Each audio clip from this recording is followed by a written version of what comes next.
Ok, la sesión anterior estábamos viendo un ejemplo sobre uno de los tantos temas que analiza, que revisa, que estudia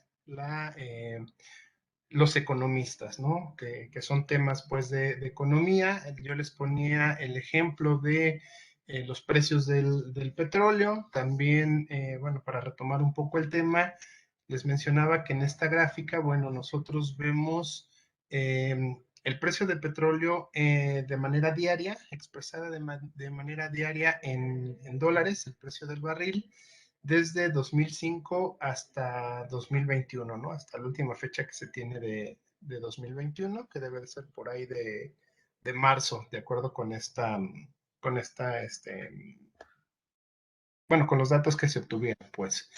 Y la línea en naranja que vemos de una forma más escalonada, esos son el precio del petróleo que el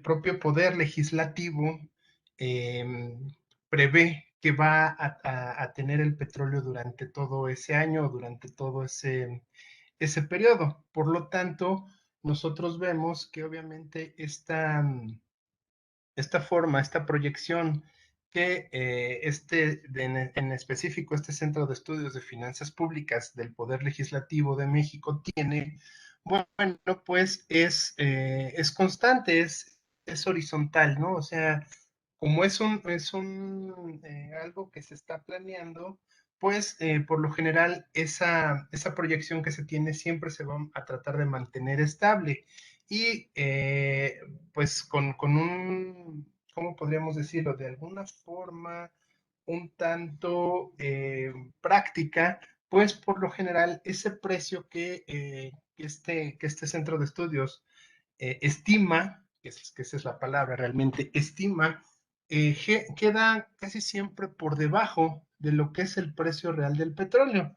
Yo ya les mencionaba que esta estimación, a partir de esta estimación, pues en este caso los legisladores más o menos tienen o pueden planear un presupuesto cada primero de enero, cada inicio de año, pueden ellos ya de tener una especie de presupuesto de saber cuánto se le puede destinar sobre todo a los programas sociales y bueno, en sí a todos los gastos de gobierno, ¿no? Incluimos ahí los sueldos de toda la gente que trabaja ahí en el gobierno, de la burocracia, incluso si es que se van a dar algún tipo de bono, de qué tamaño va a ser, etcétera, etcétera. ¿Sale?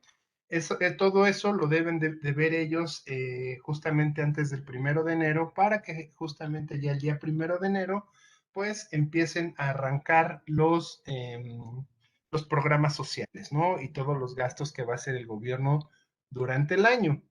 También, bueno, pues yo les mencionaba que para el gobierno, pues va a ser benéfico en algún sentido que ellos estimen un precio muy bajo y el petróleo, bueno, pues se dispare, ¿no?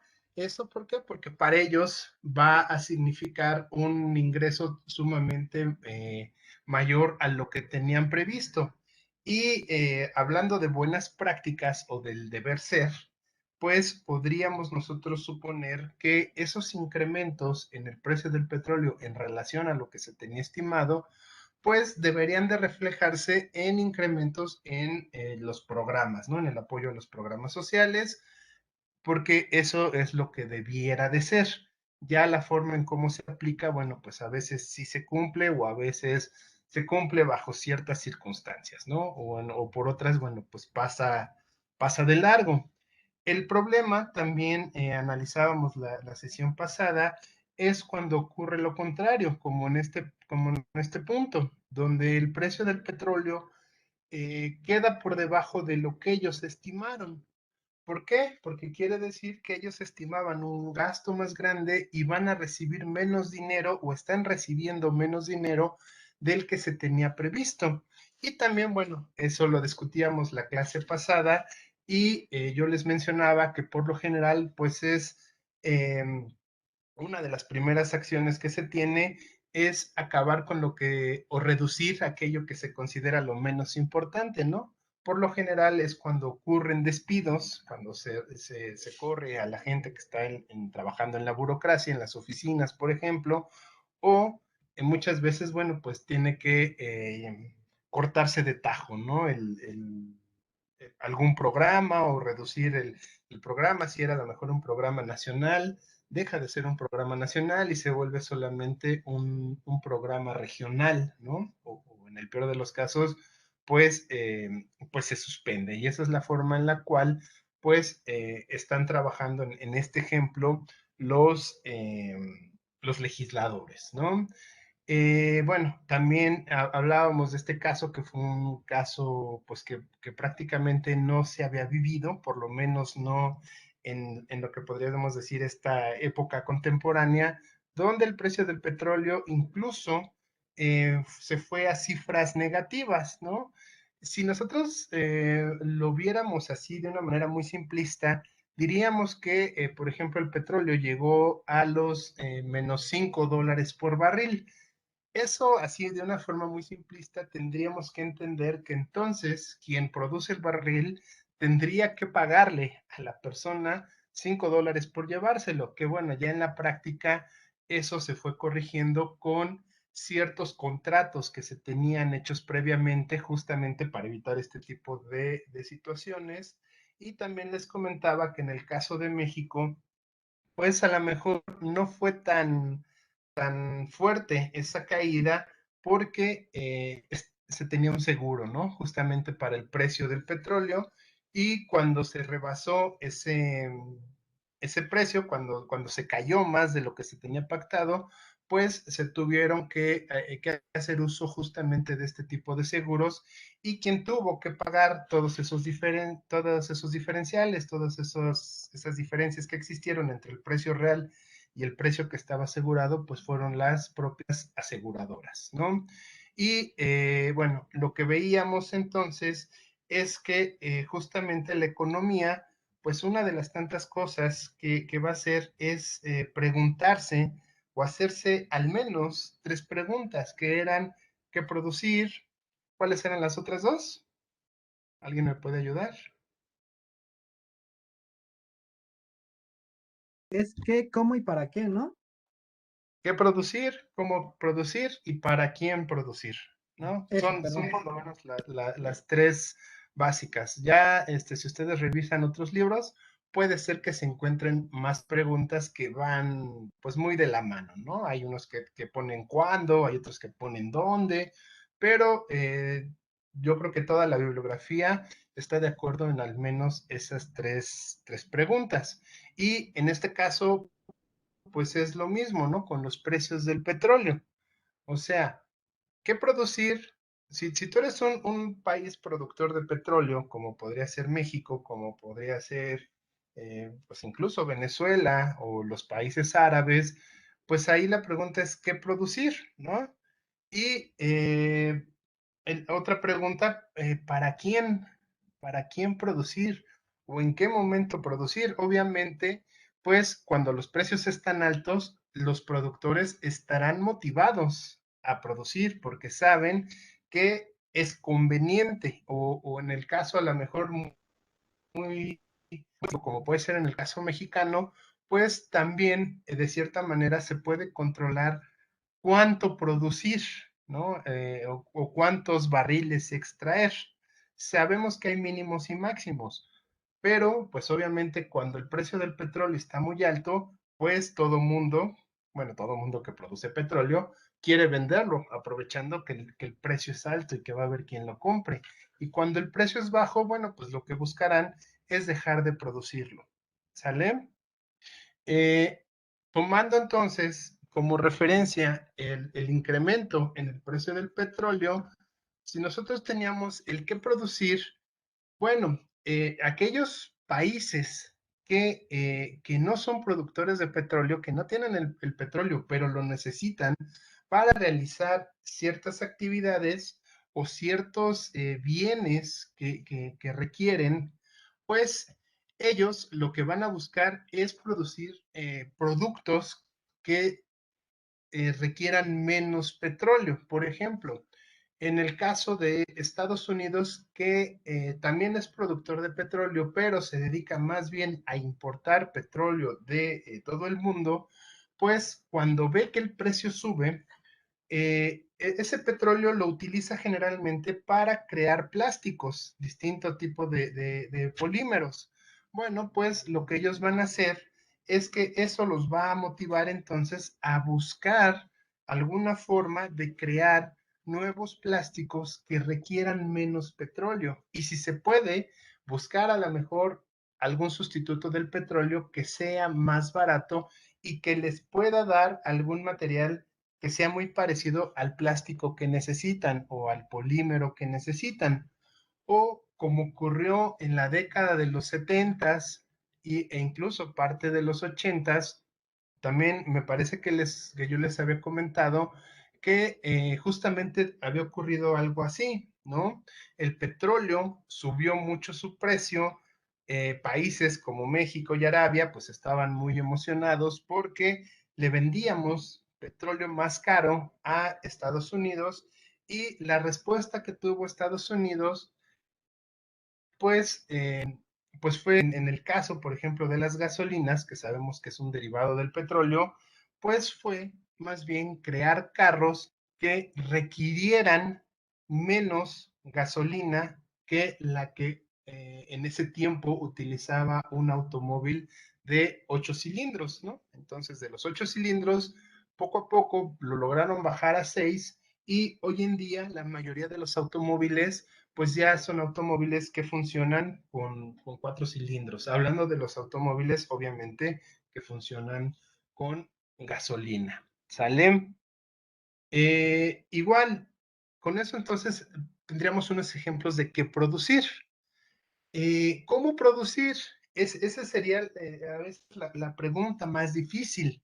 Bueno, ahora ¿cómo voy a producir esto? ¿Cómo voy a producir esto que yo estaba produciendo de cierta forma? Y ahora, dado que es más caro el petróleo, ¿ahora cómo lo voy a hacer? Bueno, pues por lo general, lo primero que hacen o lo primero que se hace en una reingeniería de producción es justamente tratar de ser más eficientes en el uso de los materiales. Eh, por ejemplo, no sé si ustedes han visto cómo trabajan los panaderos. Los panaderos, entiéndase, de una panadería de la colonia contra un panadero a lo mejor de El Globo o de La Esperanza. ¿Qué diferencias podemos encontrar en cuanto a la parte de la técnica? ¿Alguien lo ha visto?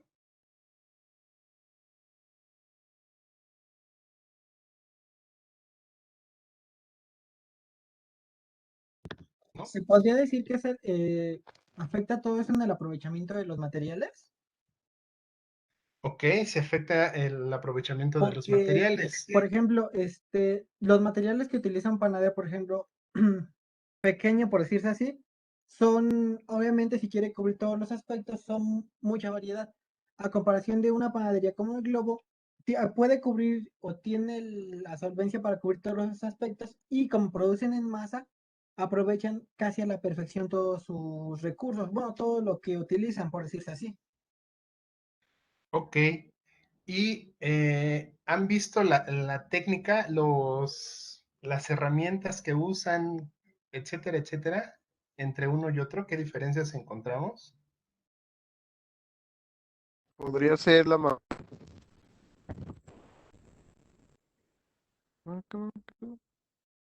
¿Qué pasó, Cristian? Nomás nos quedamos en que podría ser. podría ser la maquinaria.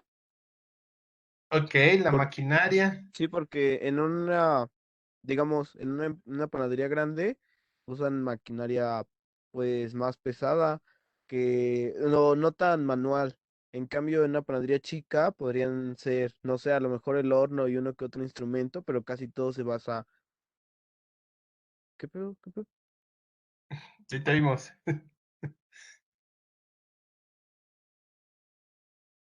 Ok, bueno, aquí hubo unos problemas técnicos con Cristian, pero sí, efectivamente, como él dice, la maquinaria tiene mucho que ver. No es lo mismo un horno, a lo mejor de una panadería de colonia, una panadería chica, con un horno que pueden llegar a tener en este de la Esperanza o en el Globo, ¿no? Nomás para tomar ese ejemplo. Incluso los hornos de las panaderías chicas, pues son más pequeños, muchas veces el panadero se tiene que estar metiendo y al tanteo muchas veces miden el calor, mientras que un horno industrial, como podría ser los de estas grandes panificadoras, pues, o no se hable Bimbo, ¿no? Pues prácticamente ya tienen una automatización de procesos, entonces ya prácticamente los panaderos lo único que hacen es poner digamos, las bolitas de masa y automáticamente el horno lo mete, mide la temperatura, sabe en qué momento sacar el pan, hay mayor eficiencia, por ejemplo, del gas que se utiliza, e incluso algo muy característico que o una diferencia muy grande que vamos a encontrar en cuanto a técnicas de una panadería grande contra una panadería pequeña, es que generalmente el panadero de la panadería pequeña hace todo a su propio cálculo, o sea, a como él está acostumbrado. Y tal es la razón de que cuando nosotros vamos y compramos, por ejemplo, una concha, vamos a encontrar que hay conchas más grandes, hay unas conchas más pequeñas, todas cuestan lo mismo, ¿no? Pero, o hay unas conchas más redondas, hay unas conchas como deformes, etcétera, etcétera. ¿Por qué? Porque el panadero lo hizo con sus manos, es un trabajo más artesanal y obviamente él utiliza los ingredientes más de forma automática, por ponerle una idea, ¿no? Más al tanteo, ¿no? Es más, si ustedes observan, por ejemplo, no sé si sus mamás son las que hacen de comer o incluso las personas que ya se hacen de comer, pues muchas veces es de cuánto le echo de sal, pues échale un puñito, ¿no? Pero ¿cuánto es un puñito? Pues lo que te quepa en la mano, o sea, hay variabilidad en ese caso. Y si ustedes observan un panadero que trabaja en estas grandes panificadoras, pues ellos incluso tienen medidas, ¿no? Entonces ya saben que necesitan exactamente 100 gramos de harina, eh, no sé, a lo mejor 5 gramos de sal, etcétera, etcétera. Todo está medido. Y el pan cuando se obtiene, por lo general es un pan muy estandarizado. O sea, difícilmente vamos a encontrar un pan que sea más grande o más pequeño, que esté más quemado o menos quemado en ese tipo de panificadoras en comparación con una panificadora tradicional, ¿no? Una panificadora pequeña. Esa diferencia entre tener medidos los materiales y hacerlo al tanteo, pues obviamente hace que quien lo hace al tanteo, digamos que sea menos eficiente. A lo mejor no se nota mucho, pero en cuestiones de las grandes panificadoras, pues sí, tener esas medidas exactas, pues lo lleva obviamente a conocer más cuánto va a gastar y cuánto está ganando por cada uno de los panes, mientras que la otra persona pues lo hace de una manera más al tanteo, ¿no? Igual, así como breviario cultural, bueno, tenemos el caso, no sé si ustedes conozcan, hablando de los panes, no sé si ustedes conozcan un pan que aquí en México se llama piedra, que es una bola de masa con generalmente Chocolate. chocolate encima, ¿no? Eh, Que ese pan, sabe a anís, ¿verdad? ¿dónde? En algunos casos le ponen anís, pero generalmente, bueno, o sea, es fácil de encontrar esas piedras. De hecho, ya una versión más moderna es el ladrillo, ¿no? Que se hace igual, pero la piedra es una bola de masa, digo, es muy rico y todo, es una bola de masa con chocolate encima por lo general. Ok, eso como breviario cultural viene a que es un pan que se creó aquí en México justamente cuando llega toda con Maximiliano, toda la parte pues, de lo que sería en ese tiempo la industria francesa, la industria de punta de ese momento, pues también llegan las panificadoras francesas. Y los franceses, a diferencia de los mexicanos, es que los franceses sí tienen mucho en cuestión de, por lo menos, de la parte del pan, sí tienen muy arraigado eso de llevar medidas. Entonces, ellos cuando vienen a México le enseñan a los mexicanos a hacer el pan, los famosos croissants, bueno, que conocemos como cuernos, eh, las baguettes, que aquí terminaron haciéndose bolillos, etcétera, etcétera. Todo ese pan nos lo enseñan a nosotros a hacer. ¿Y qué sucede? Que los franceses, pues con la masa que tienen, con 1 kilo de masa, saben que, no sé, a lo mejor pueden obtener 15 panes. Pero, ¿qué ocurrió en México? Como en México se hacía el tanteo, pues había veces que de ese kilo que era para obtener 15 panes, por poner un ejemplo, pues a veces se daban cuenta que ya habían sacado esos 15 panes y les sobraba masa. Pero los franceses eh, pues lo que hacían era justamente reprender a los mexicanos porque decían, bueno, pues no saben utilizar la masa. ¿Y qué es lo que empezaron a hacer los mexicanos con esa masa sobrante? Que justamente se había hecho bolas, meterla también al horno y ya que salía, ponerle encima chocolate. Y de ahí es el origen justamente de las piedras. ¿Por qué les hablo esto? O sea, no es para antojarlos ni para desviarnos del tema. Es justamente porque tiene que ver con este punto. ¿Qué técnicas utilizas? Y cuando haces las cosas al tanteo, tienes problemas muchas veces de que no utilices los recursos de la manera adecuada o de la manera eficiente. ¿Sale? No sé si quedó alguna duda y quedó claro justamente este ejemplo con el pan.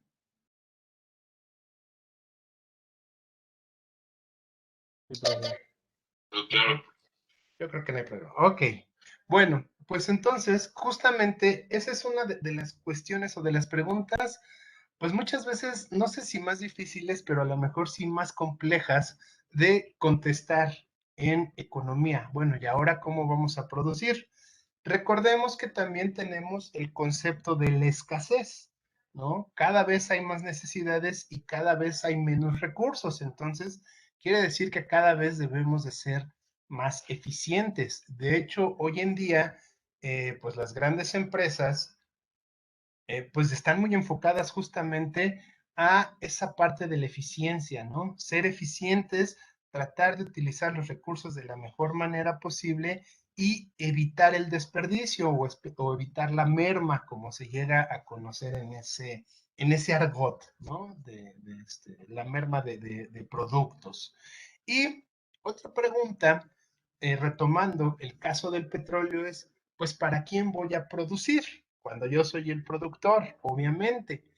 Eh, en el caso de del petróleo, que por lo general quienes lo producen más bien somos, digo, somos, hablando en el caso de México, somos extractores, más bien, ¿qué sucede? Que cuando el precio del petróleo es muy alto, se dice que entonces eso se entendería porque el petróleo es relativamente más escaso.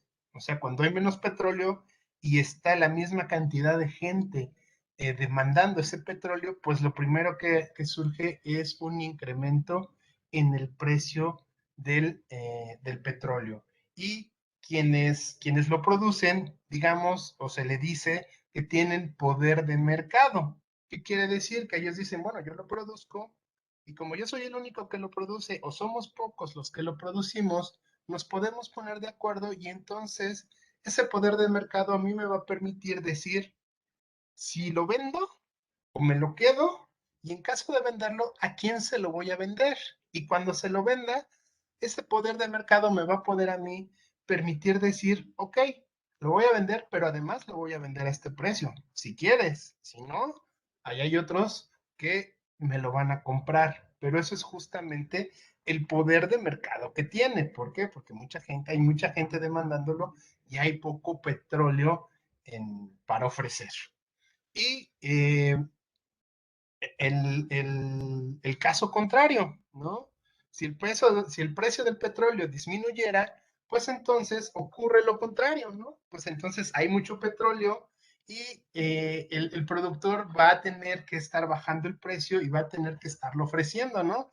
Oigan, aquí tengo unos barrilitos que me sobraron, ¿no te interesan? Oye, ¿no los quieres? Mira, te doy 2 por 1, ¿no? O sea, esa es una forma de negociación y en ese caso el poder de mercado pues ahora lo tiene el comprador. ¿Por qué? Porque dice yo ya estoy satisfecho, pero bueno, si me das el petróleo más bajo de lo que cuesta, pues ahora le diríamos por ahí, te hago el paro y te lo compro, ¿no? Para que no haya problema. Me preguntan ahí que si ese es el principio de escasez.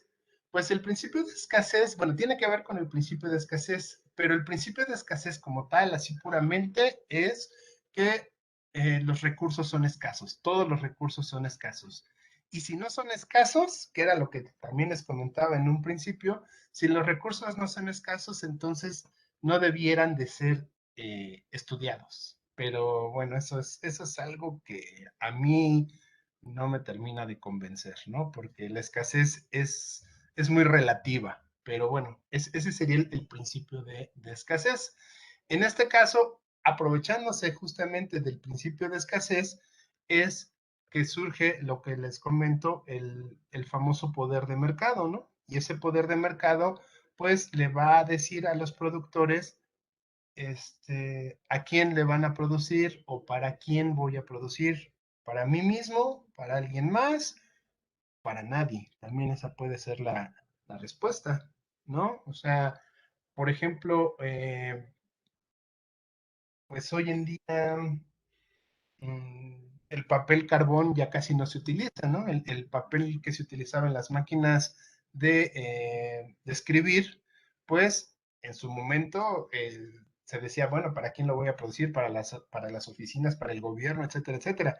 Pero en cuanto apareció la impresora y la computadora, pues esas personas que hacían papel carbón, pues entonces ya han decidido mejor dejar de producir. Igual los que hacen máquinas de escribir, todavía por ahí hay empresas que hacen máquinas de escribir, pero ya cada vez son menos. ¿Por qué? Pues porque ya nadie demanda tener, o ya casi nadie demanda tener una máquina de escribir. Ok, nada más para terminar con esta parte del poder del mercado, pues nosotros hablamos que entonces, dependiendo de qué tan escaso sea un producto, vamos a saber quién va a tener el poder del mercado, si lo tiene el productor o lo tiene el consumidor. O así en términos, ahorita para que vayamos entendiendo, quién tiene el poder de decidir, el vendedor o el comprador.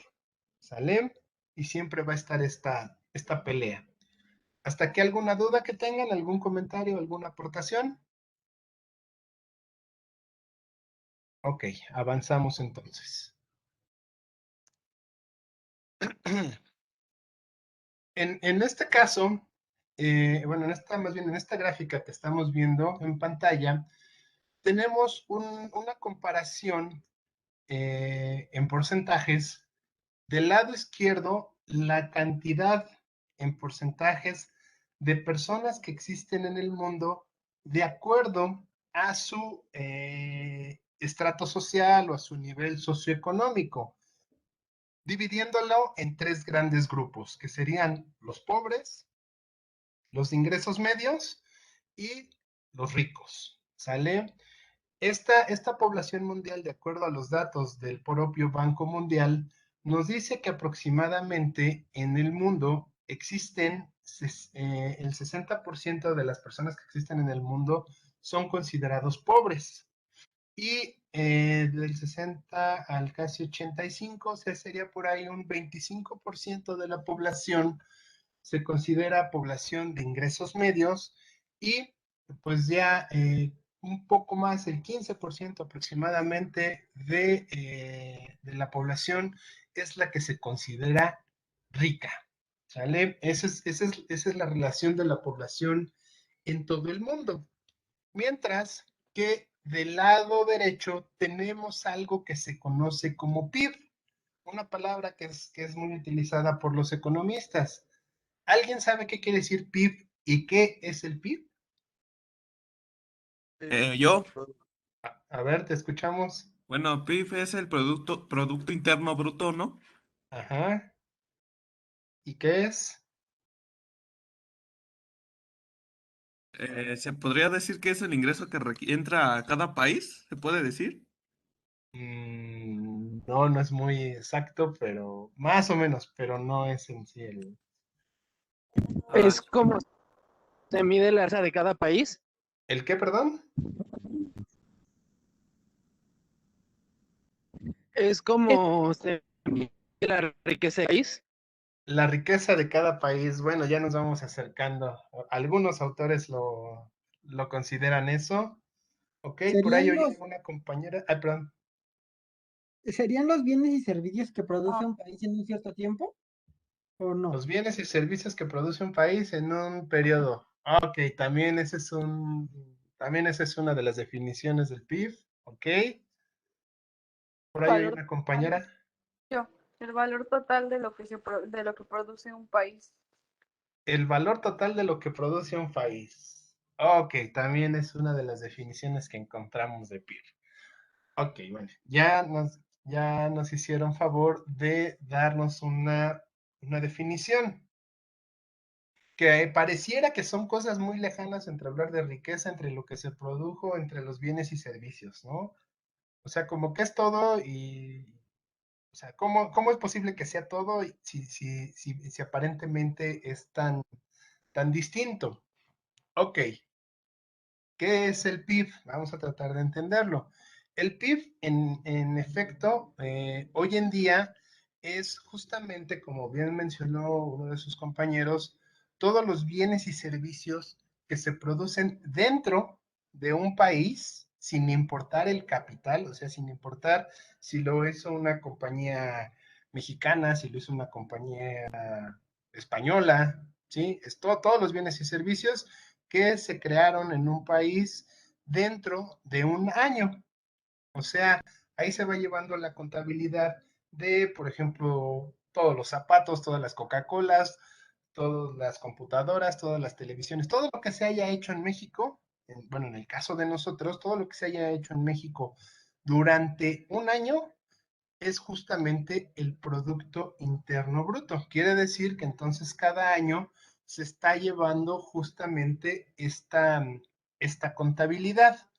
Ok, esa relación también nos dice que es justamente toda la riqueza que se creó en el país. Y volvemos al mismo caso, no tiene que ser a fuerza solamente capital mexicano, puede ser capital extranjero, pero la intención es que se haya creado aquí dentro del país. Se conoce como riqueza porque es todo lo que sirvió para darnos trabajo a todos los mexicanos y que todos los mexicanos tuviéramos un ingreso a partir de todo eso que se creó y que obviamente se vendió. ¿Sale? Entonces, si nosotros lo vemos de esa forma, pues lo que nos vamos a dar cuenta y sobre todo, eh, vamos a empezar a ver cómo está una comparación y cómo se vuelve inversamente proporcional.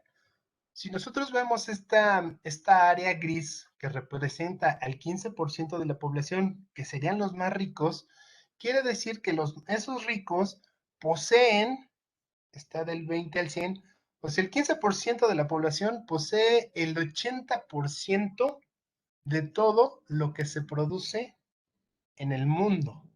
Bueno, en este caso estamos hablando de población mundial y obviamente del PIB mundial. También podríamos hacer un comparativo que no sería muy distinto de México, de la población de México, contra el PIB de México. Y es muy probable que la relación sea muy parecida. ¿Qué quiere decir? Que entonces los ricos son los que se acaparan la mayor parte de los bienes y servicios que se produjeron en todo el mundo, lo poseen el 15% de las personas. Después, bueno, pues en la parte de la población de ingresos medios, pues poseen aproximadamente el 15% de todos los bienes y servicios. Digamos que ahí, bueno, pues la relación es un poquito más, más convincente, ¿no? O sea, esta área media, pues digamos que tiene una relación más o menos directa, que de todos modos es menor en comparación a la cantidad de personas que tienen ingresos medios. Pero lo que es realmente alarmante es que el 60% de las personas en todo el mundo, entre todos ellos, apenas poseen el 5% de todo lo que se produce en el mundo. Y entonces esto nos muestra uno de los más grandes problemas a los que se enfrenta la economía y a la que se enfrentan, pues, podríamos decir, todos los representantes políticos de los países, ¿no? Tenemos un serio problema de la distribución de la riqueza.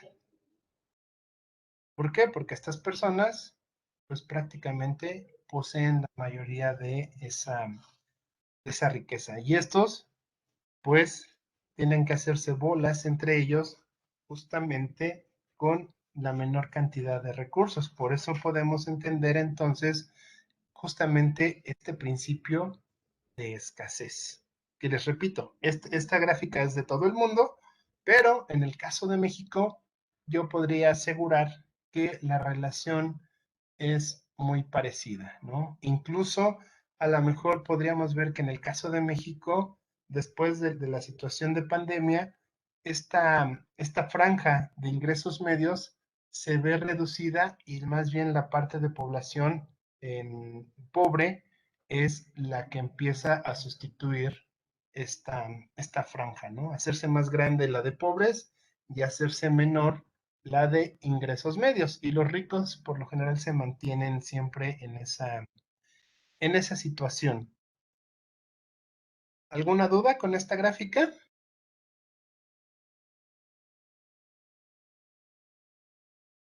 Profe, ¿Un comentario? Mándeme. entonces los pobres se quedan solamente con el 5% o es... ¿Sí? Ah, bueno. Gracias. Sí, los pobres se quedan solamente con el 5% de la riqueza. Esta relación, así como la vemos, se conoce en economía, lo van a ver más adelante. No creo que lo veamos en el curso, pero es probable que ustedes lo lleguen a ver más adelante en otras clases, que se conoce como el óptimo de Pareto, o también algunos lo llaman la ley del pastel. ¿Qué quiere decir? Esta persona Pareto, entre tantas cosas que descubrió, es que por lo general el 20% de la población, en este caso es el 15%, que todavía es más fuerte, pero Pareto decía que aproximadamente el 20% de la población posee el 80% de las riquezas. O sea, es una relación inversa. Mientras que el 80% de la población, que podríamos incluir a los pobres y a los de ingresos medios, solamente poseen el 20% de la riqueza. Y bueno, pues se conoce también como la ley del pastel, porque dicen, bueno, pues al 20% de los invitados les toca el 80% del pastel y el 20% del pastel, pues se lo tienen que repartir el 80% de los invitados, ¿no? Esa es una relación que se ha dado desde hace bastante tiempo y por lo que se ve, no ha cambiado. Y justamente, bueno, pues lo que se trata es, por ejemplo, los programas sociales lo que buscan es obviamente reducir esta área que es significativamente grande que el de lo que le posee, de la riqueza que poseen los ricos, valga la redundancia, y que se pueda repartir, sobre todo primero a los sectores pobres, pero también sin perjudicar a las personas de ingresos medios, ¿no? Ok, ¿hasta aquí alguna duda que tengan? No, No, profe. Perfecto. Vamos a avanzar. Entonces, podemos decir que justamente esta escasez, no sé si llamarlo mala distribución de la riqueza, pues nos va a obligar a la toma de decisiones. Siempre vamos a tener, aunque no seamos economistas, vamos a tener que enfrentarnos a estos problemas de escasez y esos problemas de escasez nos obligan a tomar decisiones, aunque no queramos. Entonces, una de esas decisiones es lo que se conoce como el costo de oportunidad. ¿Y qué es el costo de oportunidad? Bueno, pues es justamente lo que dice abajo, es la cantidad de bienes y servicios que yo voy a dejar de poseer o voy a evitar poseer para poder obtener alguna cantidad de otro bien y servicio. ¿Qué se refiere a este costo de oportunidad? O sea, vamos a suponer que yo únicamente consumo cigarros y refrescos, ¿no? Y entonces, pues algo que va a limitar justamente la cantidad de cigarros y refrescos que yo consuma es justamente mi ingreso, el dinero que yo tengo. O sea, si yo pudiera, a lo mejor me la pasaría fumando y tomando Coca-Cola todo el día, en ese supuesto muy, muy sencillo, pero como no poseo el dinero suficiente para todo el día estar fumando y todo el día estar tomando Coca-Cola, pues yo voy a tener que repartir esa forma en la cual yo voy a consumir. O si lo hacemos un poquito más complejo, podemos decir que hoy en día eh, por ejemplo, las amas de casa, digo, ya estos ejemplos se empiezan a dejar afortunadamente, pero tomando el ejemplo particular de una ama de casa, que es quien va y compra la comida en el súper y quien hace la decisión de qué es lo que se va a comprar para la casa, pues generalmente esta ama de casa o esta persona tiene que tomar justamente este tipo de decisiones basándose en la escasez. Y si ustedes observan, pues muchas veces, por ejemplo, yo lo veía con mi mamá, ella decía, ok, bueno, necesitamos carne para comer, necesitamos agua, pero también necesitamos ropa, pero también necesitamos shampoo, pero también, no sé, necesitamos a lo mejor una escoba, pero también necesitamos, etcétera, etcétera, ¿no? Y peor cuando venía la época de entrar a la escuela, porque era bueno, pero necesitamos también útiles, ¿no? ¿Y qué hacía? Pues decía, bueno, pues nada más tengo 100 pesos y estos 100 pesos no me van a alcanzar para comprar todo. Entonces ella tenía que tomar una decisión y decir, bueno, pues entonces hoy a lo mejor no vamos a tomar refresco, vamos a tomar agua de limón, que es más barata, para que esa diferencia me alcance para comprarte un cuaderno, ¿no? O en el caso, por ejemplo, de que yo les ponía de la persona que nada más fuma y toma refresco, pues a veces así tiene que ser, ¿no?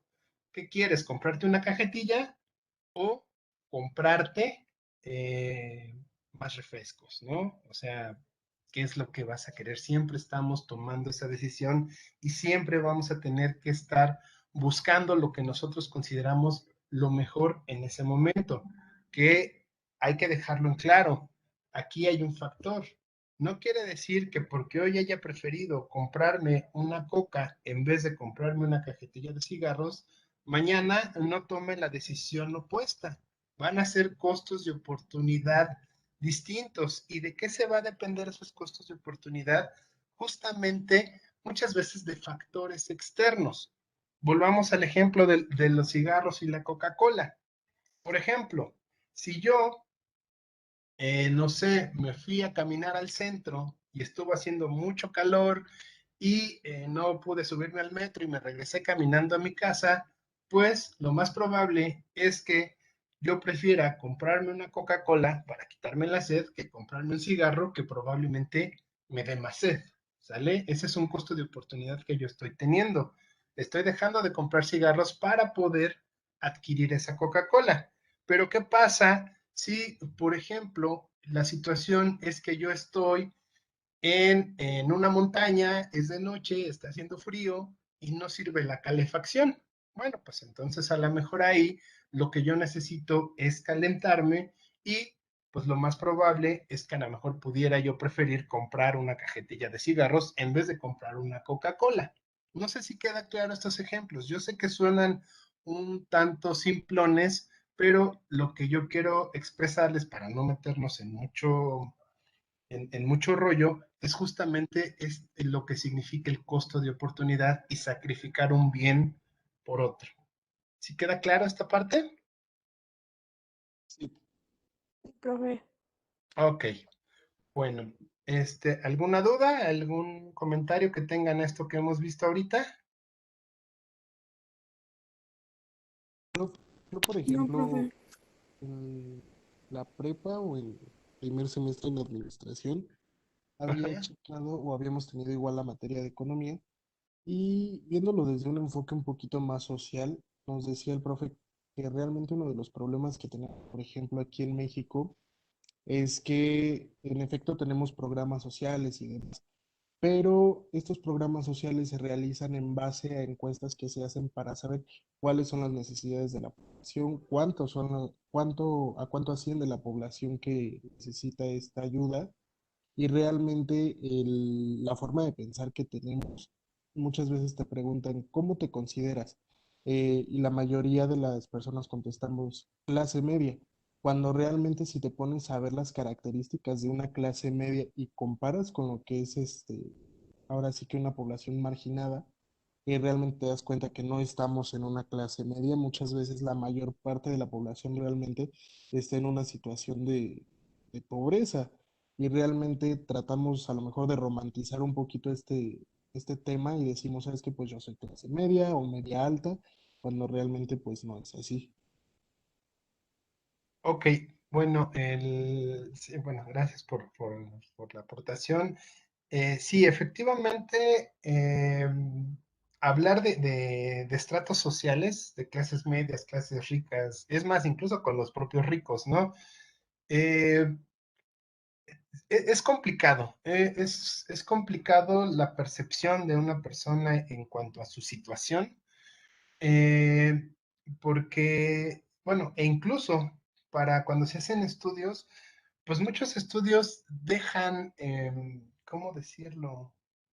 Pues dejan mucho que desear, ¿no? Porque incluso aquí en México ocurrió, me parece que fue durante el gobierno de Fox, con el entonces secretario de Hacienda, que él decía, bueno, es que nosotros vamos bien porque hemos logrado hacer que la clase media suba. ¿Y cuál fue su argumento? Pues un argumento muy sencillo y decir, ok, en México el PIB es de, no sé, tantos millones de pesos, ¿no? Digo, no importa la cantidad. Entonces, ese PIB dividido entre la cantidad de mexicanos, pues nos da aproximadamente que si nosotros dividiéramos la riqueza a todos por igual, todas las personas deberían de tener un ingreso de 6,500 pesos. Entonces, eso quiere decir que todas las personas que tengan aproximadamente 6,500 pesos debemos de considerar la clase media. Y así es como lo hizo él. Obviamente, pues eso recibió muchísimas críticas, ¿no? Porque estudios pues más formales, más en serio, pues más o menos te dicen que una clase media, y en ese tiempo decían que más o menos una clase media debía de tener ingresos aproximadamente de 15 a 20 mil pesos, ¿no? Entonces, estamos hablando del gobierno de Fox. Entonces, bueno, eso se vuelve muy subjetivo y de hecho hay personas que dicen, ok, la clase media no se puede catalogar por sus ingresos, sino se tiene que catalogar por sus posesiones. Y como que eso ha sido un poco ¿cómo decirlo? Más justo, o no sé cómo, cuál podría ser la palabra de utilizar, más justo en el sentido de estimar en dónde se encuentra cada una de las personas. ¿Por qué? Porque decían, bueno, es que hay personas que, por ejemplo, podrán ganar 20,000 pesos, pero tienen gastos de 19,000 pesos, entonces solamente tienen 1,000 pesos para poder llevar a cabo pues, toda la compra de sus necesidades, ¿no? O sea, pero hay personas que a lo mejor por su situación son muy ahorrativas y ganan los 6,000 pesos que decía este señor, pero poseen un automóvil, poseen a lo mejor una casa propia, viven en una muy buena colonia, entonces son disparidades muy raras y digo, todas están en tela de juicio. Eso por un lado. Por otro lado, en el caso de México, digo, no sé en el resto de Latinoamérica, que puede ser también, los mexicanos, una característica que tenemos, hablo en general, yo sé que hay particularidades, pero como que no nos gusta eh, sentirnos mal en lo que decimos, ¿no? O sea, no nos gusta sentirnos menos, y no quiere decir que un pobre sea menos, pero dadas las condiciones clasistas, inconscientemente a veces hay personas que llega a ofenderles que les digan que es pobre, ¿no? En vez de vivir esa realidad, como que tratan de evitarla. Y obviamente cuando te dicen eres pobre, no, yo qué voy a ser pobre, ¿no? Yo soy clase media. Es una cuestión a lo mejor, unos dirían aspiracionista, otros dirían, pues es que no tienes realmente tu conciencia de clase. Es algo realmente complicado de decir.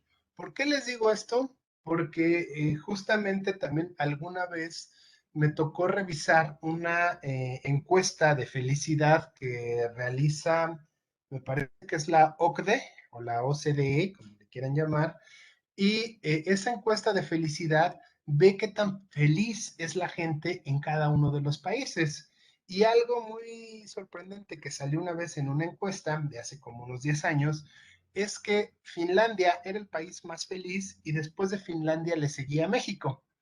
¿Y cuál fue la razón por la cual México salió como la segunda nación más feliz del mundo? Pues porque una de las preguntas justamente era, ¿usted se siente feliz? ¿Usted es feliz? ¿Usted vive bien? Y la mayoría de la gente lo que contestaba era, pues sí, no me va mal. Mal a mi vecino, ¿no? No, a mi vecino sí mal porque, híjole, pues se quedó sin trabajo, ¿no? Pero, ¿qué sucedía? Que iban con el vecino y le decían, oiga, ¿usted es feliz? ¿Se siente mal? Pues miren, no me va tan mal, o sea, sí perdí mi trabajo, pero no mal al otro vecino, ¿no? Porque a él se le murió su mamá o se le murió su hermano. ¿A qué voy? Que esa gente que entrevistaron no tenía una conciencia en sí de la felicidad o no le gustaba aceptar abiertamente que no estaban en una situación de felicidad. Lo mismo ocurre con la parte de las clases sociales, ¿no? Como que a la gente no le gusta aceptar que está viviendo o que estamos viviendo, porque yo podría decir que a lo mejor me puedo incluir en mi caso, a lo mejor estamos viviendo una situación ya de pobreza, ¿no? Pero no sé, inconscientemente tal vez no nos gusta esa parte, ¿no? Sentirnos pobres, aunque la realidad nos esté demostrando otra cosa. Ok, no sé si tengan alguna duda, quedó bien ese comentario. Digo, recuerden, los comentarios aquí son objetivos, no es para atacar a nadie, pero hay que ser objetivos con lo que somos, ¿no? Y tratar de entendernos. Ok, bueno, eh, vamos entonces, ahora sí, esto era como que la introducción a la introducción, vamos ahora a ver ya de lleno la parte el primer tema que tiene que ver con el objeto y método de la ciencia económica. Empezamos justamente hablando de la importancia de la economía. ¿Por qué es importante la economía? Nos dicen que, bueno, pues el hombre desde que aparece o desde que se tiene registro que aparece en la Tierra, pues siempre ha tenido la necesidad de satisfacer o más bien ha tenido que satisfacer las necesidades que tiene y pues una realidad son justamente esos recursos escasos, ¿no? Entendemos necesidades, obviamente, desde la parte más básica, que es las necesidades primarias, pues sobre todo, por ejemplo, es comer, es beber, ¿no? Beber en la cuestión de tomar agua, de tomar líquidos, eso es respirar, son necesidades que va teniendo el ser humano. Eh, también podemos incluir a lo mejor la parte de la vestimenta, la parte del calzado, ya también nos dicen, bueno, es que ya la vestimenta y el calzado también son cuestiones de necesidad primaria del ser humano, ¿no?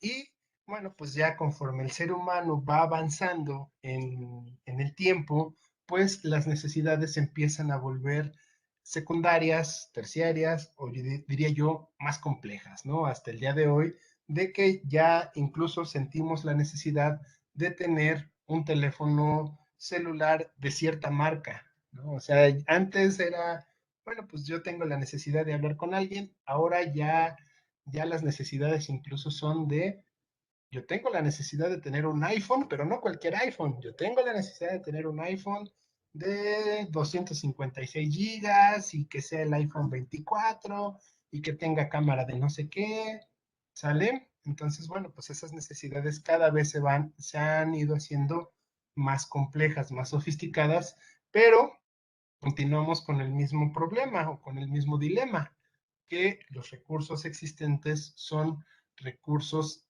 escasos. Dirían entonces que, bueno, pues esa, esa, esa cuestión de satisfacer necesidades, pues hacen que uno infiera que la economía surja de manera natural justamente con el ser humano, ¿no? La vez pasada revisábamos que la economía, la definición etimológica de economía, consistía justamente en la administración de la casa, ¿no? O sea, pues, administrar con qué voy a vivir, administrar los recursos con los cuales yo voy a vivir. Eh, ya vimos el concepto de la escasez, también hay quien dice que la economía debe de ser considerada como la ciencia de la escasez y igual también ya habíamos revisado que las necesidades del ser humano se vuelven infinitas y los bienes son escasos o son limitados. ¿Sale? Entonces, bueno, pues ese es uno de los primeros enfrentamientos que tiene la economía con el mundo real. Nos dice Graue, del libro que les compartí, que se considera la economía como una ciencia social, ya que estudia el comportamiento del ser humano cuando realiza cualquier tipo de actividad donde tiene que tomar una decisión que puede ser elegir qué comprar entre diferentes tipos de bienes, qué va a producir, qué va a vender, en dónde va a trabajar, de qué va a trabajar, y eso va a depender a veces justamente de salarios que se ofrecen. ¿Por qué puse esto? Porque justamente hace rato estábamos hablando de que se tienen que tomar decisiones y existe justamente esa parte de sacrificar algo para poder obtener otra cosa, ¿no?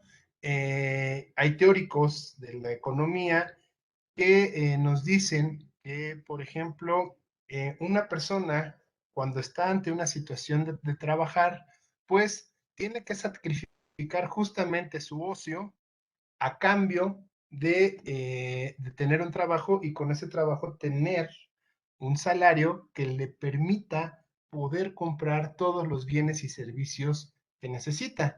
Obviamente lo óptimo para muchas personas sería no trabajar y simplemente estirar la mano y tener los bienes y servicios que requiera, pero la realidad es que esa no es la realidad de la mayoría de las personas, ¿no? Entonces, eso también es una toma de decisiones de qué voy a trabajar, en dónde voy a trabajar, estoy dispuesto a trabajar por ese salario, estoy dispuesto a trabajar a lo mejor más horas a cambio de un salario más alto, o estoy dispuesto a trabajar pues aquí que me pagan poco, pero pues ya con eso la libro. Son todas esas decisiones que se van tomando. Y justamente todas esas decisiones, el conjunto de todas esas decisiones es lo que va a estar tratando de estudiar la propia economía. ¿Hasta aquí alguna duda?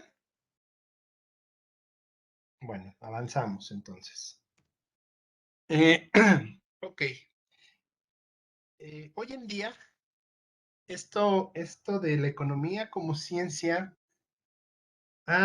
sigue siendo para muchos un tema de discusión. Todavía hay personas que siguen discutiendo si la economía debe de ser considerada como una ciencia o no. Pareciera que en algún momento esa discusión ya se le había dado fin, ya se había solucionado, pero bueno, como aportación que les hago, incluso hoy en día hay personas que todavía siguen debatiendo si se debe de considerar una ciencia o no. ¿Por qué? Bueno, nos dicen que en un principio se podía considerar a la economía más bien como un arte, o sea, no tanto como una ciencia, sino como algo que iba acompañando al ser humano en su necesidad de ir sobreviviendo ante pues las propias inclemencias de la naturaleza, ¿no? eh, el hombre humano, el ser humano, como nosotros sabemos, o en sí, pues prácticamente todos los seres vivos están luchando, por decirlo de alguna forma, día con día contra, tratando de subsistir ante la naturaleza, ¿no? Los seres humanos, bueno, pues nos enfrentamos a cuestiones del clima, nos enfrentamos a múltiples necesidades como es alimentarnos, nos enfrentamos a varios retos todos los días. A lo mejor hoy en día ya no lo vemos tan fuerte esa lucha, pero lo hacemos de alguna forma. Tan es así que tenemos que estar vestidos para poder estar protegidos, tan es así que tenemos que dormir, o el óptimo es que tengamos que dormir en una casa bajo un techo que esté cerrado para que en la noche pues no tengamos ningún problema, ni con otros animales, ni con el propio clima, ¿no? O sea, sabemos que sobre todo hay lugares donde en la noche hace mucho frío y bueno, pues la gente que lamentablemente no tiene un hogar, muchas veces pues muere justamente por esa cuestión del, del clima, ¿no? Eh, toda esa concepción se tuvo pues prácticamente hasta 1776, cuando por ahí una persona que a lo mejor muchos de ustedes ya habrán oído, y si no, lo vamos a estar escuchando a lo mejor bastantes veces aquí en este curso, de nombre Adam Smith, eh, tuvo que, por mandato de la reina en ese tiempo de Inglaterra, tuvo que investigar justamente qué era lo que se hacía con la riqueza que en ese momento estaba obteniendo el propio reino bueno, todo lo que sería la Gran Bretaña, ¿no? Y Adam Smith, a partir de su estudio, pues genera en el 76 o crea en el 76 su obra maestra, reducido el título, podríamos decirlo que es La riqueza de las naciones, ¿no? El nombre original es un nombre bastante amplio, la verdad es que no recuerdo bien cuál es el nombre completo, pero podemos decir que es prácticamente un párrafo, ¿no? Y bueno, eso se reduce a la riqueza de las naciones.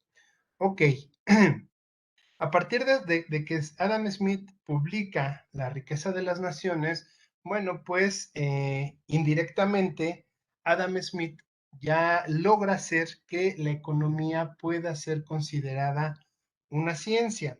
Esto lo vamos a ver más adelante, pero nada más a una manera de introducción. Lo que les puedo decir es que justamente en 1776 el Reino Unido está viviendo un gran hecho histórico que se conoce como la Revolución Industrial. ¿Sí saben en qué consistió la Revolución Industrial? Es con es con la llegada de la máquina de vapor, ¿no? Ok, es cuando se empieza a utilizar el vapor, sobre todo como fuerza de trabajo.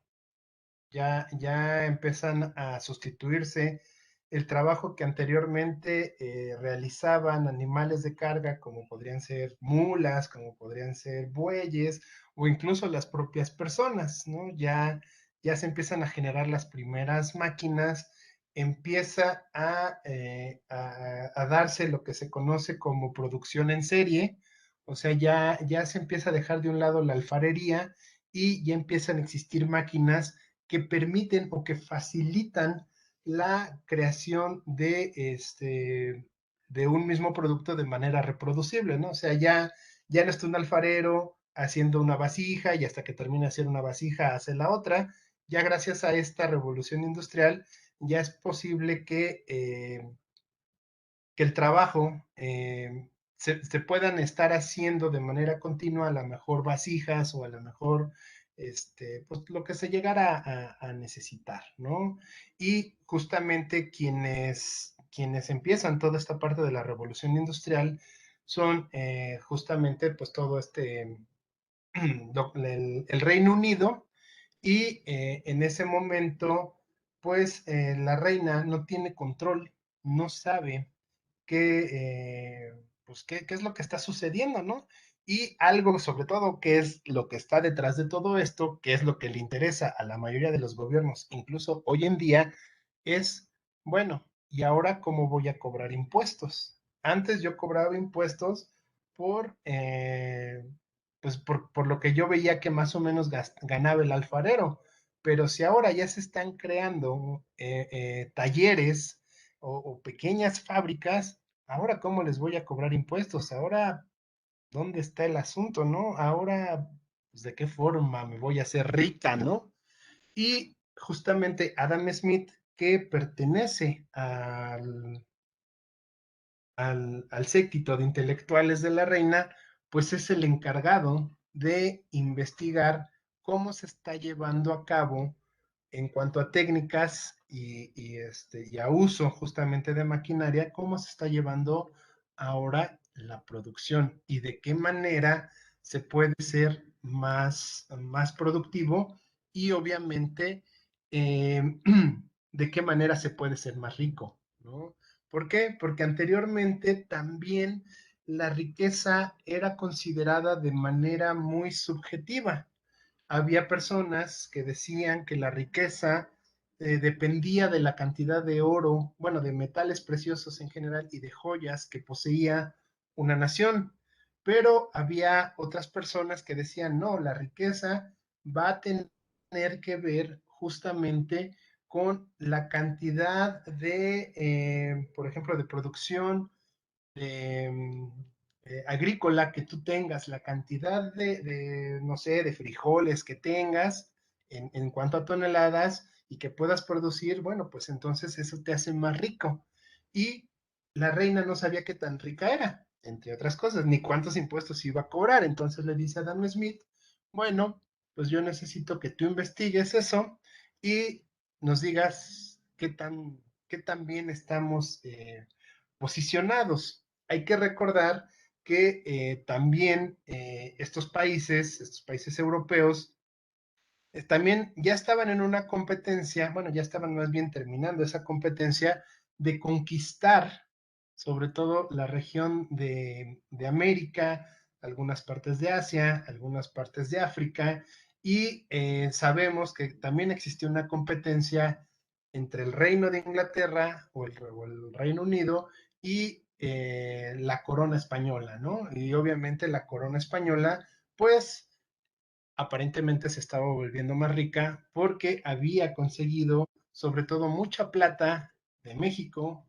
y de Perú, ¿no? Y entonces, pues eso estaba como que raro y justamente a partir de ese hecho es que Adam Smith investiga y termina creando esta obra que vamos a ver obviamente un resumen en temas posteriores, pero bueno, este es simplemente la introducción. A partir entonces de este hecho es que se considera que la economía debe de ser tratada como una ciencia y obviamente Adam Smith recibe el nombre del padre de la economía. Quiere decir que a partir de lo que escribió Smith, pues podemos decir que ya existe la economía o ya podemos decir que existe la economía como ciencia. ¿Sale? ¿Hasta aquí alguna duda? Ah, No. profe, Mándeme. bueno, creo que, bueno, en 1776 fue cuando la reina, bueno, la llegada de la ilustración en lo que era Estados Unidos de América, bueno, las colonias de Inglaterra. Y creo que gracias bueno, al libro de la riqueza, bueno, de Adam Smith, fue Ujú. gracias a la ilustración y entre ellas se dio el liberalismo comercial.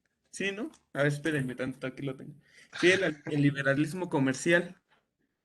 Ok, si el liberalismo comercial es parte también de las conclusiones a las que llega Adam Smith, pero bueno, eso lo vamos a tratar un poquito más adelante, pero sí, efectivamente, es eso que nos estás mencionando. Ah, ya. Sí, gracias. Ok, también por ahí hay otra persona. Ok, bueno, entonces avanzamos. Eh, ok, bueno, se crea la economía, pero surge la duda. Ok, ya la vamos a tratar como una ciencia, pero tenemos un problema. ¿Es una ciencia social o es una ciencia exacta? ¿Por qué? Porque la economía, bueno, pues revisa lo que hacen las personas, pero se apoya en las matemáticas para poder llegar a ciertas conclusiones, ¿no? Entonces, bueno, ahora ese es el problema. Vamos a ver qué características y qué diferencias tienen las ciencias exactas y las ciencias sociales para poder determinar si es una ciencia social o es una ciencia exacta. Ok, nos dice que las ciencias exactas y también las ciencias sociales van a seguir lo que se conoce como el método científico. O sea, esa es una particularidad que tienen las ciencias en general. Y bueno, pues empezamos con la observación, que también la sociología lo tiene, obviamente, la formulación de hipótesis, crear pruebas empíricas, confirmar o rechazar la hipótesis. A partir de lo que obtengamos de las pruebas, bueno, pues vamos a decir, ok, se cumple o no se cumple la hipótesis, y de acuerdo a los resultados que tengamos de confirmación o rechazo de hipótesis, pues vamos a poder crear leyes, teoremas o teorías. Ok. ¿Hay algún problema con estos puntos de observación, formulación de hipótesis, pruebas empíricas, confirmación, rechazo de hipótesis, creación de leyes, teoremas y teorías? ¿Todo claro? ¿Sí saben qué es una ley, sí saben qué es un teorema y sí saben qué es una teoría?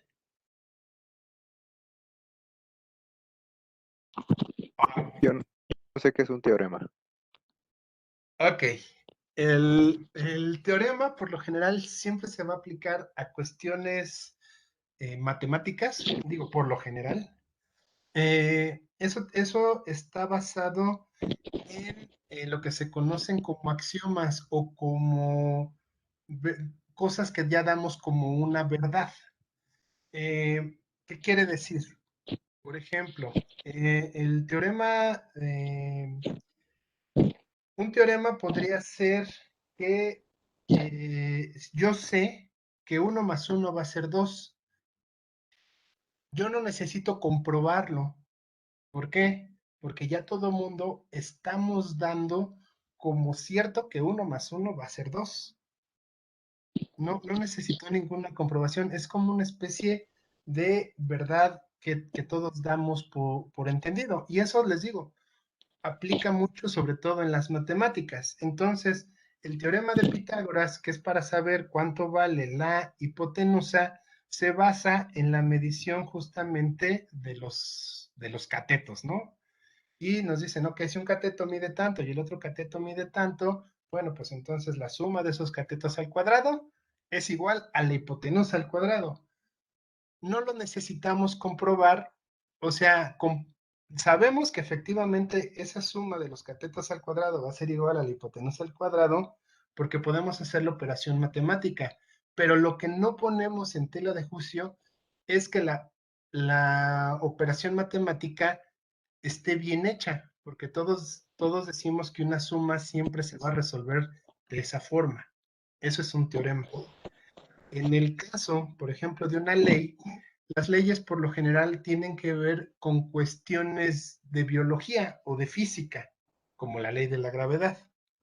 Entonces, bueno, ahí sí sabemos que si una persona tira algo o si alguien tira algo en caída libre, pues va a existir una fórmula que me parece que es de 9 metros por segundo, que se va a ir acelerando la caída. O sea, siempre va a ser lo mismo y eso sí es comprobable.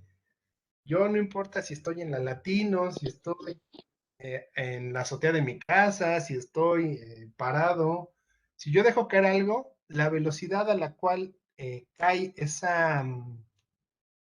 eso que yo suelte, se va a acelerar de acuerdo a la ley de gravedad. O sea, eso es comprobable. Y mientras yo esté en el planeta Tierra, en una cuestión, digamos, en una situación normal, si yo tiro algo, a fuerza va a caer al suelo y a fuerza va a caer con la misma aceleración.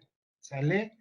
Y la teoría es algo que nosotros suponemos, pero no vamos a poder comprobar. Suponemos a partir de ciertos hechos o de ciertas cosas que sí son comprobables, pero no son lo suficientemente comprobables esos hechos para poder demostrar que sucedió. Por ejemplo, en el caso de la evolución es una teoría. Nosotros suponemos, si agarramos es más, de hecho hay varias teorías de la evolución, ¿no? Si lo agarramos del caso de Darwin, podemos decir que entonces los simios y los humanos venimos de un mismo origen. Si lo agarramos desde una forma teológica, bueno, nuestra teoría de la evolución vendría de que Dios creó primero un hombre a partir de la silla y después de la costilla de ese hombre creó a la mujer y bueno, ya después los expulsó y ya después esas personas tuvieron descendencia hasta lo que somos hoy en día. O también hay teorías evolutivas de que nosotros como seres vivos venimos de un asteroide, de unos microbios que venían de otro lado, cayeron a la Tierra y entonces, bueno, pues esos microbios empezaron a crecer, aunque suene a película de ciencia ficción, si existe esa teoría, y bueno, pues esas partículas empezaron a crecer y empezaron a crear distintos seres hasta lo que somos ahora. Son por lo menos esas tres teorías de evolución, pero ninguna es 100% comprobable. Dependerá, obviamente, de los conocimientos o de la afinidad que tengan las personas a cada una de esas teorías. Y eso no significa que todas tengan que ser desechadas o que tengamos que desechar las demás. Todas son técnicamente válidas hasta que se demuestre lo contrario, ¿no? Entonces, eso es justamente la diferencia que existe entre esas. Y yéndonos un poquito al caso de economía, pues economía más bien lo que va a tener, o en sí lo que van a tener bueno, economía, para tomarlo ahorita específicamente, pues la mayoría de lo que tiene son teorías. ¿Por qué? Porque no, muchas veces no es tan fácil de comprobar. ¿Hasta aquí alguna duda? ¿Quedó claro? Sí, profe. Sale. Ok, vamos entonces a ver ejemplos de ciencias exactas y ciencias sociales. Las ciencias exactas, bueno, pues tenemos las matemáticas, la biología, la física, o sea, todos ellos son ciencias, bueno, hay más, obviamente, ¿no? Pero todas esas son ciencias que hoy puedes hacer un experimento y si haces el experimento mañana en las mismas condiciones, vas a obtener el mismo resultado. Mientras que en las ciencias sociales, por ejemplo, tenemos derecho, tenemos historia, tenemos ciencias políticas, tenemos otro grupo de ciencias que una de las características que van a tener es justamente esas, que no vas a poder o no es tan fácil poder repetir un hecho de la misma forma, aunque sigas los mismos pasos. Aquí les pregunto, ¿ustedes como sociología están en una ciencia o no es ciencia? ¿Es una ciencia social? ¿Es una ciencia exacta? ¿Y por qué? ¿Qué lo consideran? Antes de defender economía, vamos a hablar de sociología, que es su campo. ¿Qué tipo de ciencia es o no es una ciencia? Bueno, profe, yo había visto que era una ciencia socioeconómica. Ok, ¿por qué? Yo creo que porque también abarca, bueno, como ahorita abarca las materias de economía y algunas otras que pues tienen que ver con la... Yo digo que es porque se puede manejar en diferentes campos laborales, ¿no? Y también podríamos manejarla, no sé, trabajando en economía. Se podría decir que puede ser así, o sí me doy a entender, ¿no? Bueno, es que si lo haces por campos laborales, yo te podría decir, la estadística, alguien que estudia estadística puede estar en varios campos laborales y la estadística no es una ciencia, es una rama de las matemáticas. Entonces ese no es un argumento. Digo, gracias Yo por tu digo que es una participación. ciencia social, ¿Por qué? porque, por ejemplo, ahorita en economía nos vamos a, bueno, creo yo que nos vamos a enfocar más en sobre cómo es la economía, cómo surgió, y no tanto en hacer operaciones que si estuviéramos en, no sé, en contaduría o algo así. Y de todas las materias, pues nos enfocamos más en lo social, Ok, bueno, pero de eso que me dijiste que fue economía o sociología. de las dos. Ok, las dos son ciencias sociales para ti. Ok. Yo pienso Ah, que sociología es una ciencia social porque no cumple esto de que el hecho se puede demostrar de la misma forma siempre, ya que vamos cambiando, como socialmente vamos cambiando, por eso es que existen tantas teorías sociales, no solamente es de una forma, las cosas no solamente son de una forma, por eso es que hay varias teorías sociales que demuestran y que te dan diferentes formas del pensamiento y de ver las cosas. Entonces no puede ser una ciencia exacta porque se mira desde diferentes pues, desde diferentes formas y además pues va cambiando conforme a la sociedad. ok, es cambiante, esa es una palabra clave, entonces, bueno, defiendes que es social. Ok, ¿alguien más? Pues yo también creo que es una ciencia social, ¿no? Porque, bueno, no es como tan práctica, o sea, no hay tanta, es más teoría o es más teórica que práctica, y creo que eso es algo que también me parece es fundamental en las sociales, las ciencias sociales. Pues las matemáticas no son muy prácticas, son más teóricas. Bueno, hablándolo así en estricto, las matemáticas y la física son más teóricas que prácticas. Bueno, sí, también. Ok, bueno, en el caso de ustedes defienden, esa es una ventaja, defienden que la sociología es una ciencia. Ya dimos un paso.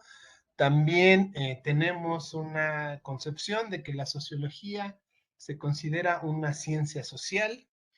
Ok, a mí me gustaría que investigaran justamente eso, que se hicieran esa pregunta. Yo realmente lo desconozco en cuestión de la sociología. Yo quiero entender que sí es una ciencia y que obviamente es una ciencia social, porque como bien dijo su compañera, estudia una teoría, estudia, perdón, a la sociedad, se basa en teorías, es no es no se pueden repetir los hechos, dado que estudia algo que es cambiante, ¿sale? Y una de las características de las ciencias sociales es obviamente que van a estudiar al sujeto en su forma de cómo se comporta con el resto de la sociedad, ¿no? Entonces, También por ahí alguien dice que las ciencias sociales son ciencias subjetivas, donde quien estudia y a quien estudia es justamente el mismo ser, mientras que las ciencias exactas se vuelven objetivas porque el objeto de estudio es distinto a la persona o al ser que está estudiando justamente ese objeto de estudio. En el caso de las matemáticas, bueno, pues es muy abstracto y el sujeto es la persona, pero el objeto son los números. En la biología se estudia a los seres vivos. En la física se estudia, bueno, pues la cuestión de leyes que sobre todo tienen que ver con el mundo, ¿no? La velocidad, la temperatura, etcétera, etcétera. Pero bueno, yo sí les pediría que si pueden investiguen sobre sociología y si quieren la siguiente clase, ya con mayores argumentos me dicen si es una ciencia o no es una ciencia y así aprendemos todos. ¿Sale? Ok. Ya llegamos a ese concepto en sociología. Ahora la pregunta es, o sigue siendo, ¿la economía es una ciencia social o es una ciencia exacta o es un híbrido de ciencias? Los escucho. Creo que Yo es un creo que es una híbrido. ciencia. ¿Un híbrido o no es ciencia? No, sí, porque pues tiene las matemáticas, entonces con las matemáticas siempre van a ser exactas. A lo mejor no sé, es que no sé cómo explicar. Las formas de mediciones de la economía y así, pues siempre va a ser exacto, pero es cambiante también porque pues se trata de la economía de personas, entonces pues la economía no siempre ha sido la misma, es cambiante, pero los procesos para medir la economía, para poder entender la economía son los mismos. Ok, dice su compañera, entonces es un híbrido. ¿Alguien más?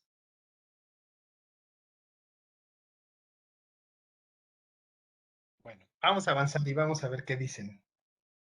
¿Cuáles son las justificaciones que dicen los demás? A ver, te escuchamos.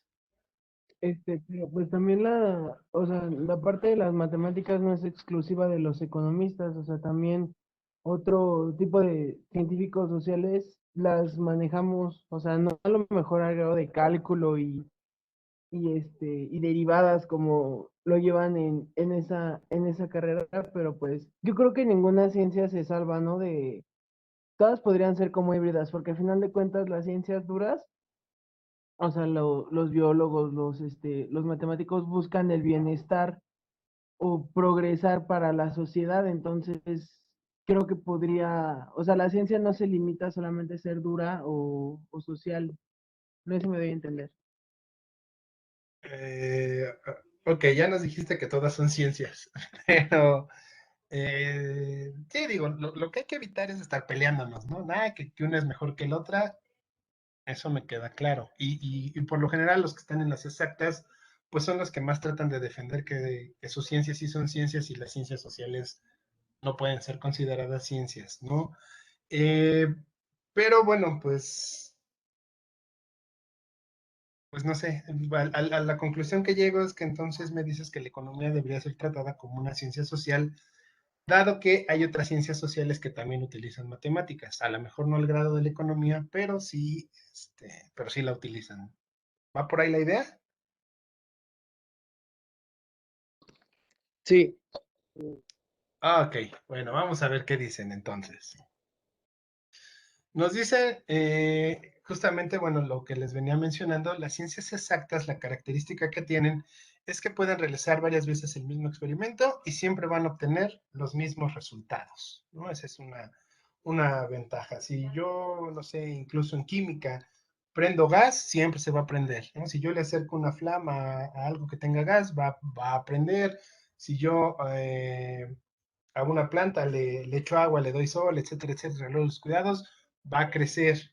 Si en las matemáticas, pues yo hago una suma de 3 más 5 es igual a 8, pues da lo mismo que si yo hago 5 más 3, etcétera, etcétera, ¿no? Independientemente de cómo juegue yo con los números, si lo hago de la misma forma voy a obtener los mismos resultados. O sea, una suma siempre se va a resolver igual, una división siempre se va a resolver igual, no importa el camino que yo agarre, siempre voy a llegar al mismo resultado, si es que lo repito.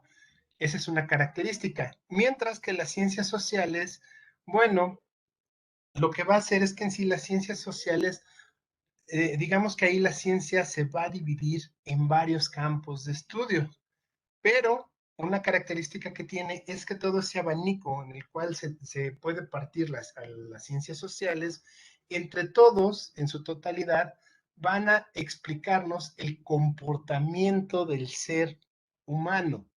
¿Qué quiere decir? Que derecho, por ejemplo, nos va a decir cómo se debe de comportar el ser humano y de acuerdo a ciertos, a lo mejor ciertos juicios de valor o ciertas cuestiones éticas, podemos decir si una persona está actuando bien o mal, o si merece una reprensión o no merece esa reprensión, ¿no?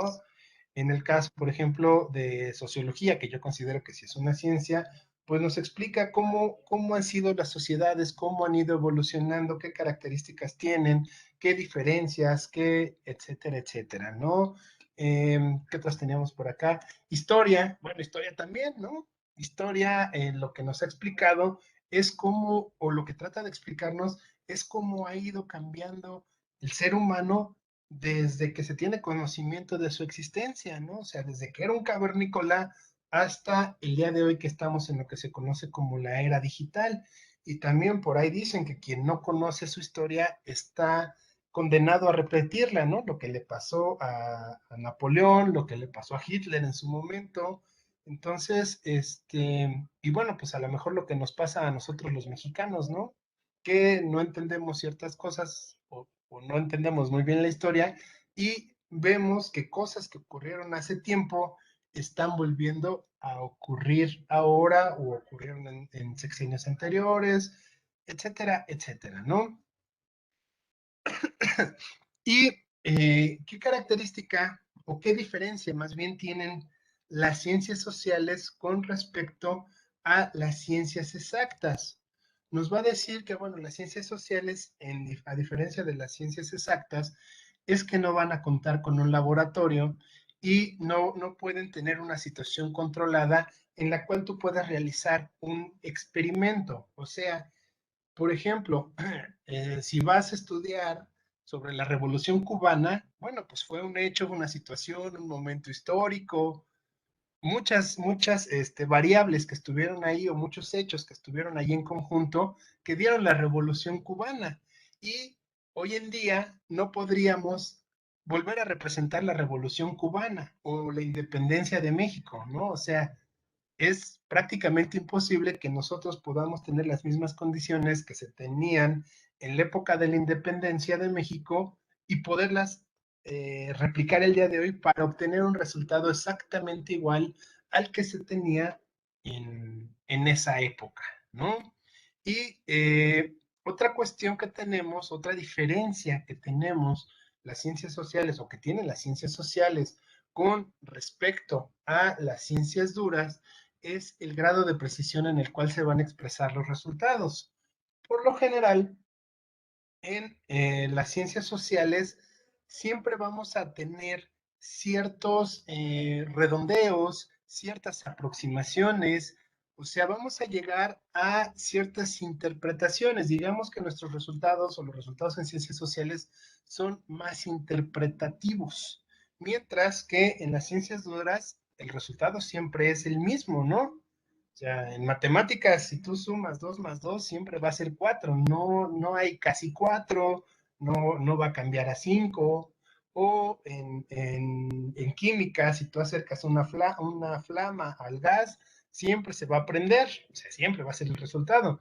En ciencias sociales no. En ciencias sociales tú puedes decir, ok, yo puedo investigar que a lo mejor hubo descontento de la población, de que el gobernante solo veía para sí mismo, de que había una presión internacional, de que la pobreza era muy grande, de que están ocurriendo ciertas cosas que a lo mejor han ocurrido en la Revolución Mexicana, que ocurrieron en la Guerra de Independencia. Entonces, bueno, pues si estos factores ocurrieron, yo podría esperar a lo mejor que surgiera una revuelta, pero no estoy seguro, ¿sí? O a lo mejor esa revuelta que surja no va a tener los mismos resultados que se obtuvieron hace 100, hace 200 años, hace el tiempo que haya sido. No sé si me explico, ¿sí? Ok. Sí, profe. Eso nos dice que entonces el comportamiento humano no lo vamos a poder medir en un laboratorio porque no todas las personas viven en situaciones similares, ¿no? Incluso, sin irnos muy lejos, hoy en día sería difícil que tuviéramos un movimiento exactamente igual al de la Guerra de Independencia. ¿Por qué?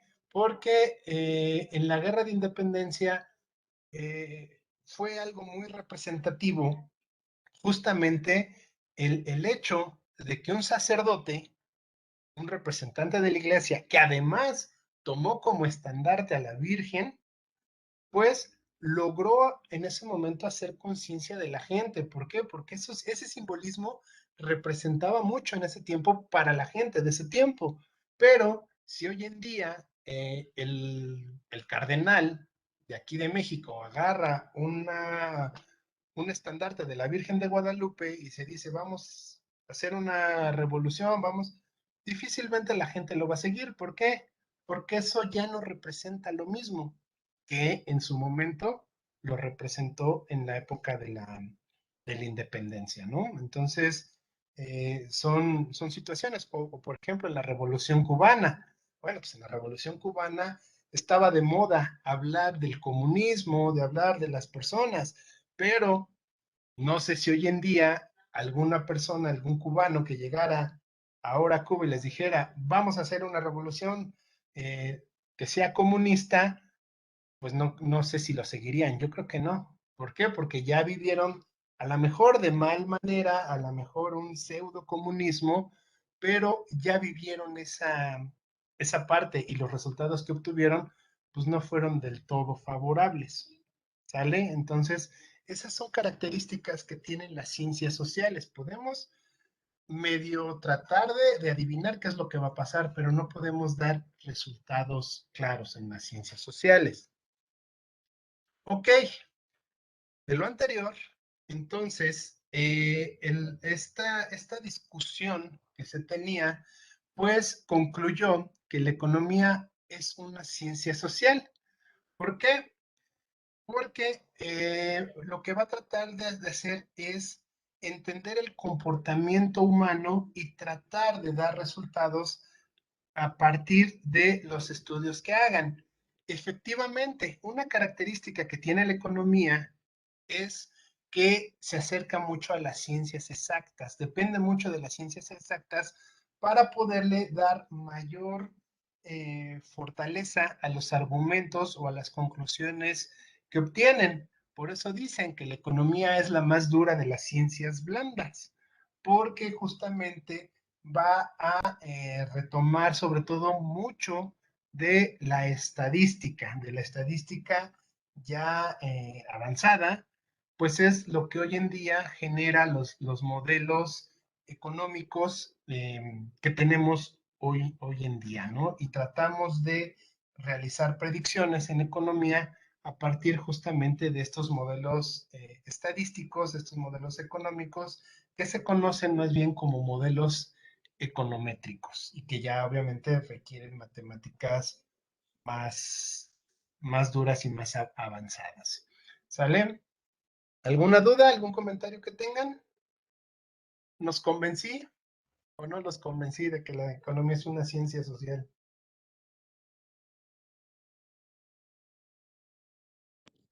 Sí, profe. Ok.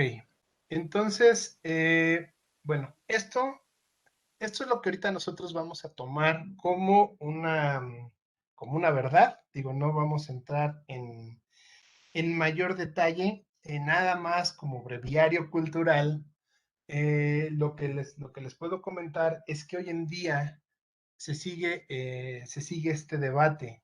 ¿Por qué? Porque dada las características ahora ya de los sistemas de software que existen y de los modelos matemáticos cada vez más precisos, pues han logrado hacer que las predicciones que se hacen en economía se vuelvan ya cada vez más precisas. Entonces, hay personas que consideran que la economía ya debe de acercarse más a las ciencias exactas, dado que se ha vuelto pues ya puramente matemática, ¿no? Y hay personas que consideran que no debemos de olvidar justamente la esencia de la economía, que se crea como una ciencia social, una ciencia de entendimiento del comportamiento del ser humano y que se debe de entender, como bien mencionaba su compañera Ivonne, las ciencias sociales tienen esa característica. Día con día van evolucionando con la sociedad por la simple y sencilla razón de que la sociedad evoluciona. Entonces no nos podemos quedar en un punto, ¿no? Tenemos que ir avanzando como ciencia social con la propia sociedad. Hay otros más osados que incluso hace 2 años salió un grupo de economistas que mencionaban que la economía no podía ser considerada una ciencia porque las predicciones que se tenían en la mayoría de los casos era errónea. Pero bueno, pues ahí sigue la discusión. Nosotros no caigamos en eso. Les digo, solamente es como para aportarles o por si ustedes llegan a ver por ahí algún tipo de artículos, bueno, sepan de qué se trata. Vamos a quedarnos para esta materia en que la economía es una ciencia social, justamente porque participa, al igual que las ciencias, que el resto de las ciencias sociales, en estudiar el comportamiento del ser humano. Ok, yo creo que dejamos hasta aquí la sesión de hoy. Y bueno, pues nos veríamos en la siguiente sesión para continuar con este tema. No sé si hay alguna duda, algún comentario antes de finalizar la grabación. Bueno, entonces aquí detener. No, profe.